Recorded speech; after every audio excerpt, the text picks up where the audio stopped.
अंदाज नया, माध्यम नया, पॉलिटिक्स वाला। आओ राजनीति करें।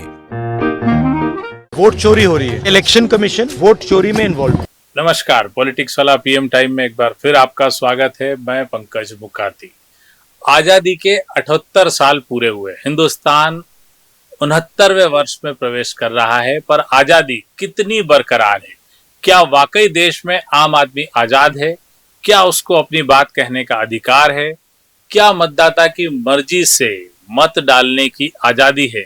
आज हम ऐसे ही तमाम सवालों पर चर्चा करेंगे, क्योंकि इस समय बिहार चुनाव के पहले चुनाव आयोग इस सब तरह के सवालों को लेकर घिरा हुआ है।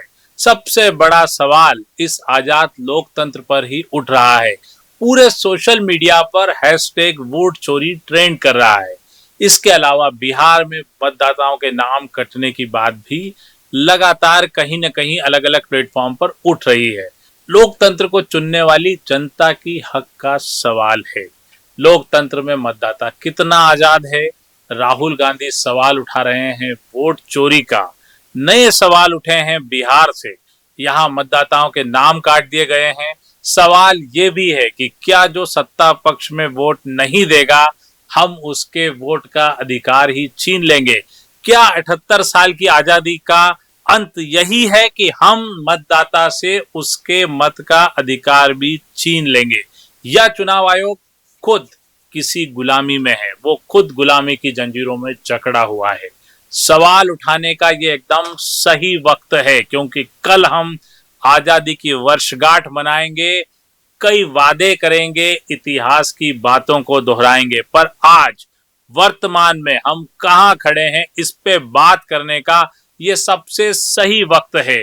तिरंगे के 3 रंगों में से कितने रंगों के साथ हम न्याय कर पा रहे हैं, ये भी हमें देखना होगा। बिहार में मतदाता मिंटू पासवान प्रतीक है तंत्र की नाकामी का। उसे आयोग ने मृत घोषित करके वोटर लिस्ट से ही हटा दिया। ये आदमी यानी मिंटू पासवान अब चक्कर काट रहा है वोटर लिस्ट में वापस जुड़ने के लिए। ये अधिकारों पर हमला है, अधिकारों पर कब्जा है। एक जिंदा आदमी अपना नाम वोटर लिस्ट में जुड़वाने के लिए इधर उधर घूम रहा है। मिंटू पासवान सशरीर सुप्रीम कोर्ट में पहुंचे और कहा कि साहब मैं जिंदा हूं। उनका यह भी कहना है कि मेरा नाम काटते समय उन्होंने यानी चुनाव आयोग के द्वारा नियुक्त अफसरों ने कोई दस्तावेज नहीं मांगे। मतगणना का फॉर्म भरने के बावजूद, मतगणना यानी कि नामांकन सूची में नाम जुड़वाने के बावजूद मेरा नाम काट दिया गया। मैंने फॉर्म भरा था, लेकिन अब मेरा नाम जोड़ने के लिए वे इतने सारे दस्तावेज मांग रहे हैं। बिहार के आरा विधानसभा क्षेत्र के मिंटू पासवान 41 वर्ष के हैं, जिन्हें चुनाव आयोग ने अपनी अंतिम मसौदा सूची में मृत घोषित कर दिया था। पासवान उन 2 लोगों में से एक थे जिन्हें याचिकाकर्ताओं में से एक चुनाव विश्लेषक और कार्यकर्ता योगेंद्र यादव ने अदालत में पेश किया था। पासवान ने कहा कि गिनती के वक्त फॉर्म भरने के बावजूद उनका नाम काट दिया गया और उन्हें मृत घोषित कर दिया गया। अब आप देखिए, एक मतदाता को मृत घोषित कर दिया गया, इससे त्रुटि बताया जा रहा है, लेकिन उस त्रुटि सुधार के लिए मतदाता खुद परेशान है। पासवान उन 65 लाख मतदाताओं में से एक हैं जिन्हें 1 अगस्त को चुनाव आयोग द्वारा प्रकाशित मसौदा मतदाता सूची से बाहर कर दिया गया है। चुनाव आयोग के आंकड़ों के अनुसार बाहर किए गए 65 लाख लोगों में से 22 लाख मतदाताओं को मृत घोषित किया गया है।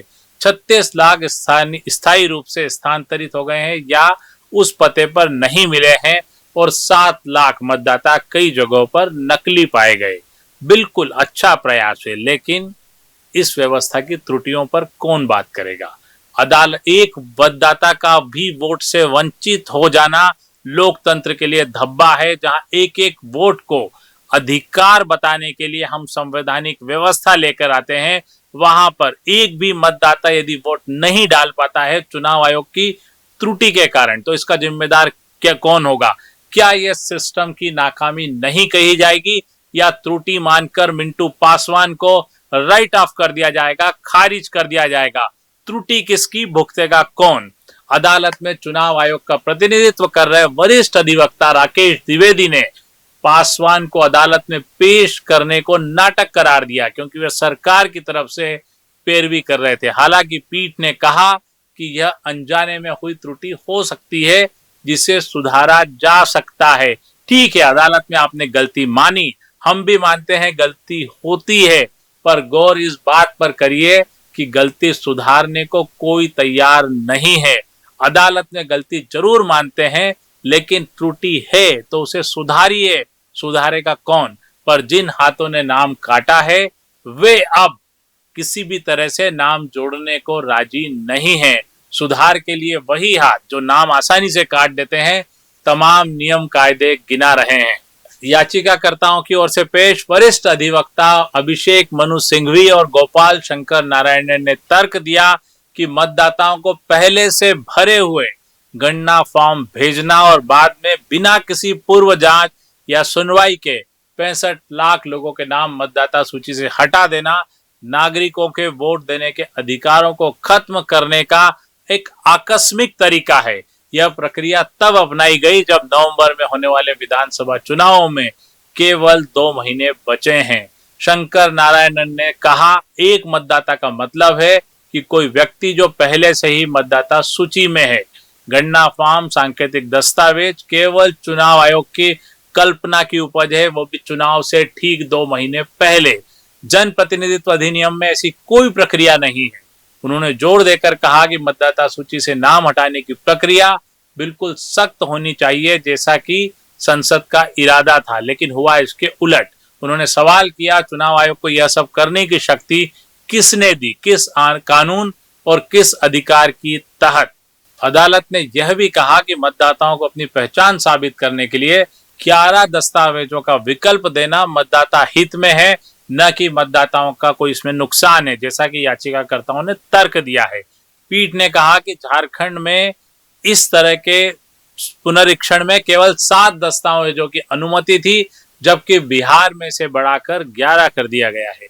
सिंघवी ने इसके जवाब में कहा कि 11 अनुमोदित दस्तावेजों में आधार को शामिल नहीं किया गया है। आप ये देखिए कि 7 से बढ़ाकर 11 जरूर किया गया है, लेकिन पासपोर्ट या मार्कशीट या ऐसी चीजें बिहार में बहुत कम लोगों के पास है।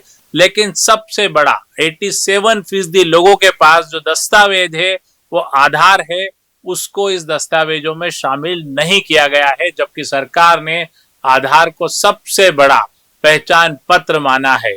ज्यादातर लोगों के पास आधार कार्ड है, फिर आधार को दस्तावेज क्यों नहीं माना जा रहा है? क्या ये जानबूझकर किया गया या आधार की पूरी प्रक्रिया ही घेरे में है? बिहार चुनावों को सिर्फ 2 महीने हैं और आयोग मतदाता के अधिकार मांगने को नौटंकी बता रहा है। क्या आजाद देश में अधिकार मांगना नौटंकी माना जाएगा? अंग्रेजों से हमने अधिकार के लिए लड़ाई लड़ी, आज वही अधिकार की लड़ाई नौटंकी मानी जा रही है। अगर आज बिहार में चल रही इस सरकारी नौटंकी पर रोक नहीं लगी, हमने आवाज नहीं उठाई, तो आने वाले वक्त में हिंदुस्तान में बड़े पैमाने पर करोड़ों मतदाताओं के साथ मिंटू पासवान जैसा हाल होगा।